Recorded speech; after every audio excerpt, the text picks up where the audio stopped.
Il y a à peu près 2 mois, je vous avais demandé de me poser plein de questions qui commencent par peut-on, sur tout ce qui est téléphonie, internet, ordinateur, etc. Et on a eu pas mal de belles choses. Donc on va décortiquer tout ça.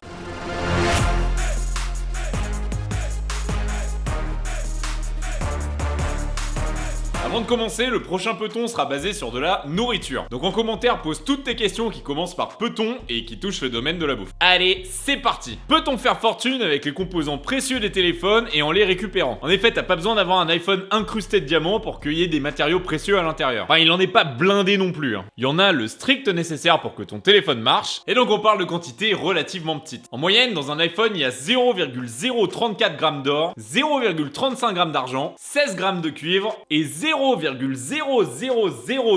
g de platine. Si on doit calculer ce que ça donne au prix d'aujourd'hui, ça nous donne ça. L'or vaut 46,81 $ le gramme, donc on en a à peu près 1,60 $ dans notre téléphone. L'argent vaut 0,54 $ le gramme, donc on en a pour 19 centimes. Le cuivre se vend 5,82 $ le kilo, donc il y en a 11 centimes dans notre téléphone. Et le platine se vend 28,79 $ le gramme. Donc on en a 0,9 centimes dans le téléphone, là c'est pas dingue. Bref, si on fait le calcul, on en a pour à peu près 2 $ de métaux précieux par téléphone. Bon alors clairement, c'est pas en démontant un iPhone que tu vas pouvoir ouvrir une boutique de bijoux, mais là où ça devient intéressant, c'est avec le volume. Parce qu'en 2018, on considère qu'il y a 1,86 milliard de téléphones qui ont été vendus dans le monde. Et ça fait quelques années qu'il y a plus de smartphones en circulation que de gens sur la planète. Donc si tu multiplies tout ça par 2 $, là tu commences à parler de thunes. Mais le truc c'est que si tu veux extraire ces métaux des téléphones, bah faut que tu les recycles. Et pour ça, t'as besoin d'infrastructures, de gens, de systèmes logistiques, d'énergie, il y a plein de choses. Et bref, ça coûte de l'argent. Donc tu vas pas récupérer exactement tes 2 $.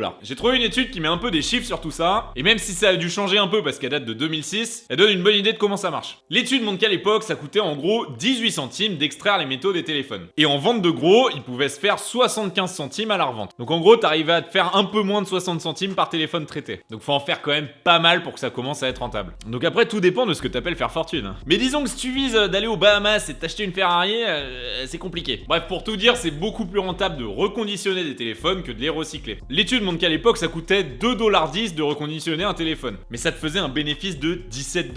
Donc c'est beaucoup plus haut que le recyclage. Et là, potentiellement, si tu te débrouilles bien, tu pourras t'acheter une Clio. Peut-on collecter des ordinateurs portables un peu pourris et en faire une bête de calcul? En gros, si par bête de calcul, tu veux dire faire tourner Red Dead Redemption 2 sur ton laptop pourri, bah là, si tu tournes sur Windows XP, ça va être compliqué. Par contre, si par bête de calcul, tu parles de faire des calculs mathématiques qui peuvent aider la science, la recherche ou la santé, alors là, complètement. En gros, un ordinateur, c'est juste une énorme calculette qui sait faire des milliers d'opérations par seconde, voire des millions. Et il y a énormément de secteurs qui ont besoin de beaucoup de calculs par seconde. Notamment la science. Les plus connus qui historiquement ont fait le plus de calculs, c'est la NASA. Ils ont été la plus grosse puissance informatique du monde pendant des années, jusqu'à ce que Google arrive devant. Enfin bref, le truc compliqué d'être une bête de calcul, c'est de savoir quoi et comment calculer. Donc si le truc que t'as besoin de calculer a besoin du résultat du dernier calcul pour pouvoir être calculé, est-ce que t'as compris quelque chose? Bah là, tu vas pas pouvoir brancher plein d'ordinateurs en même temps pour qu'ils deviennent un gros super ordinateur. Par contre, si t'as un point central qui est capable d'orchestrer et de distribuer les bons calculs, là tu peux brancher plein d'ordinateurs pourris qui vont faire les petits calculs dans leur coin à leur rythme, puis ils vont renvoyer les résultats et ils vont se prendre un nouveau calcul à faire. Et là, si t'arrives à avoir un système qui marche, t'as une bête de calcul mondiale. Et en fait, c'est quelque chose qui existe. Il y a pas mal de petits logiciels que tu peux installer et qui te permettent d'aider des études scientifiques en cours. Tout simplement en faisant en sorte que ton ordinateur fasse les calculs dont ils ont besoin. En gros, tu prêtes la puissance de calcul de ton processeur que tu utilises pas et tu aides la science. C'est tout bénef et c'est quasiment transparent pour toi. Et en plus, tu choisis qui tu veux aider. Ça peut être la médecine, la conquête spatiale, etc. Je te mets des liens en description, mais le plus connu, il s'appelle Boink.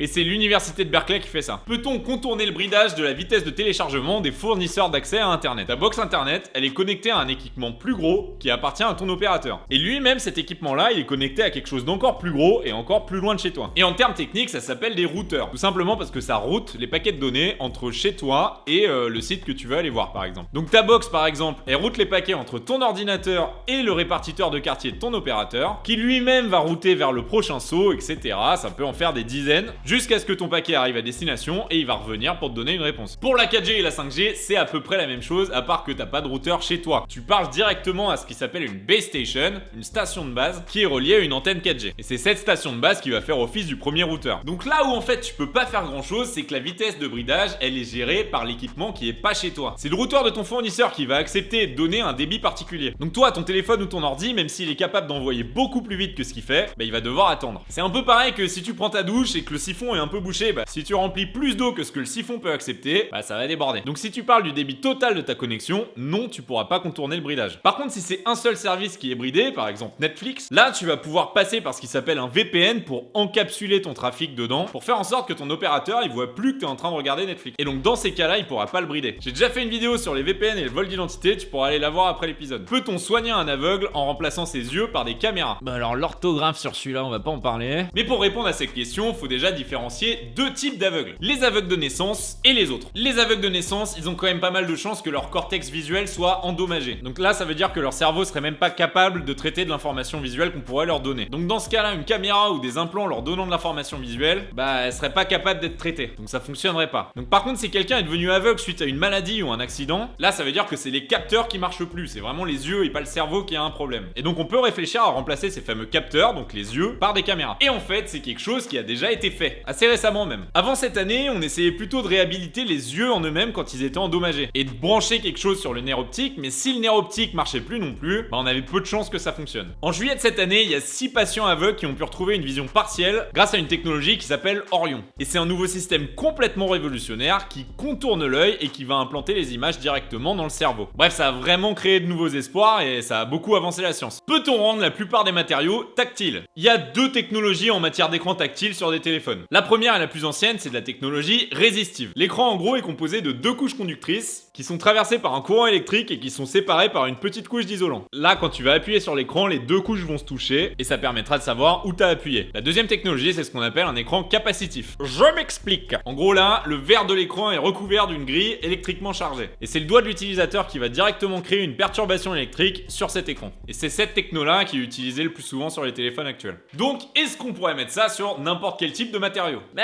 C'est compliqué quand même, hein. C'est des systèmes qui sont hyper sensibles, donc ça marche sur du verre qui est tout plat, nickel, mais sur des matériaux un peu bordéliques comme du bois, des parpaings ou de la mousse, c'est hyper compliqué de faire un truc qui marche quoi. Par contre, si on pense à un autre système, c'est faisable. En 2013, il y a des chercheurs qui ont créé un système qui s'appelle Statina, qui arrivait à rendre à peu près tout tactile en utilisant des vibrations. Donc au lieu de se baser sur des perturbations électriques, ils se basent sur la propagation des vibrations créées par l'impact du doigt sur une surface donnée. Et là, il y a un petit algorithme qui bosse pour savoir en fonction de la durée d'arrivée des vibrations où a été posé le doigt. Et ça a déjà été testé sur de l'aluminium, du métal, du bois, du verre. En gros, faut juste que la surface soit capable de propager des vibrations. Donc la mousse, ça marcherait pas non plus. Mais j'en parle un peu au passé parce que j'ai pas trouvé d'infos depuis 2013. Alors je sais pas s'ils continuent ou si juste ils ont laissé tomber. Peut-on contrôler des objets par la pensée? Les interfaces homme-machine, elles utilisent à peu près tout ce qui est possible sur notre corps. Ça va du mouvement de la main, la souris, le clavier, etc.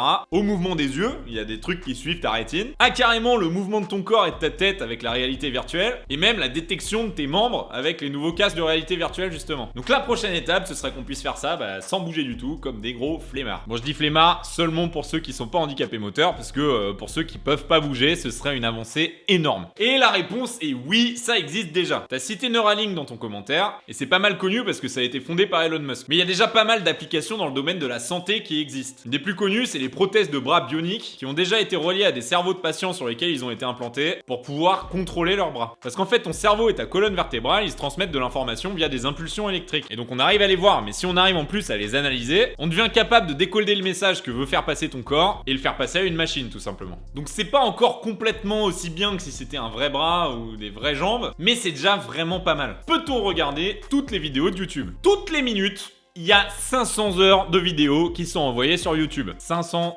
heures. Toutes les minutes. Ça veut dire que chaque minute qui passe, il y a 30 000 minutes de nouveaux contenus qui arrivent sur YouTube. Ça fait à peu près 82 ans de vidéos envoyées par jour. Voilà. Donc déjà, juste pour suivre ce qui se passe en ce moment, faudrait que tu aies 30 000 écrans devant toi. Donc pour regarder toutes les vidéos qui ont été uploadées depuis la création de YouTube en 2005, c'est mort.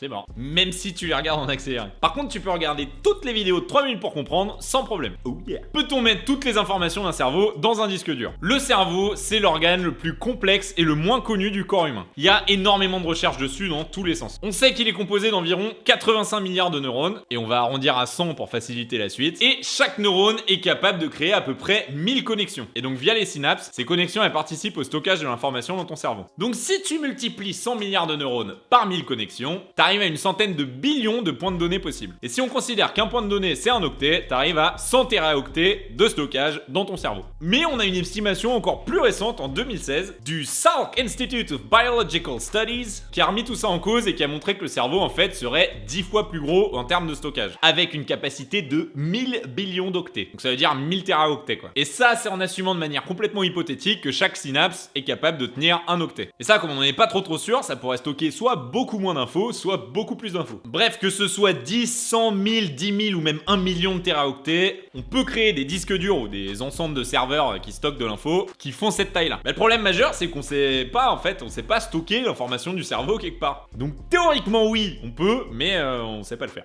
Peut-on intercepter un appel téléphonique et parler à la place de l'interlocuteur? Ton téléphone, il est connecté à une antenne qui est quelque part assez loin de toi. Et quand tu te déplaces, tu vas changer d'antenne régulièrement. Et pour que tout ça soit à peu près sécurisé, il y a des systèmes de chiffrement en place, un peu comme quand tu te connectes à ton Wi-Fi. Il y a des clés qui sont échangées, ton téléphone va s'authentifier grâce à des informations qui sont stockées dans ta carte SIM. Et ça permet à la station de base de l'antenne la plus proche de savoir à quel forfait et à quel numéro ton téléphone correspond. Bon, il y a pas mal de sécurité en place chez les opérateurs, mais tous les ans on voit des hacks assez impressionnants qui se passent. Donc disons qu'on est en face d'un hacker qui sache tout faire. Le mec il fait ce qu'il veut. Là il a deux choix. Soit il va vouloir intercepter les appels qui te sont destinés, soit il va vouloir intercepter tes appels à toi et faire comme si c'était quelqu'un d'autre. Pour intercepter tes appels à toi, faut qu'il se fasse passer pour une antenne légitime de ton opérateur et que ton téléphone se connecte dessus. Parce que là, ton téléphone il lui transmettra tout et puis le mec il fera ce qu'il veut de ton appel. Mais pour ça déjà il doit être assez proche de toi pour que ton téléphone choisisse de se connecter à son antenne à lui et pas à l'antenne de l'opérateur. Il faut en plus qu'il connaisse toutes les infos de l'opérateur par rapport à ta carte SIM pour pouvoir le faire, mais on a dit qu'il était super fort et qu'il pouvait le faire. Dans l'autre sens, pour intercepter les appels quand on essaye de te joindre, soit encore une fois il prend toutes les informations de ta carte SIM et il se connecte au réseau à ta place, mais là c'est risqué parce que si l'opérateur voit qu'il y a deux fois ton téléphone qui se connecte, il va tout bloquer et il va lancer des alertes. Soit il peut complètement prendre la main sur ton numéro. Et ça, c'est faisable, ça a déjà été fait, et en plus il n'y a même pas besoin d'être fort techniquement pour faire ça. Il suffit juste de connaître assez d'informations sur la victime que tu vises pour te faire passer pour lui auprès de l'opérateur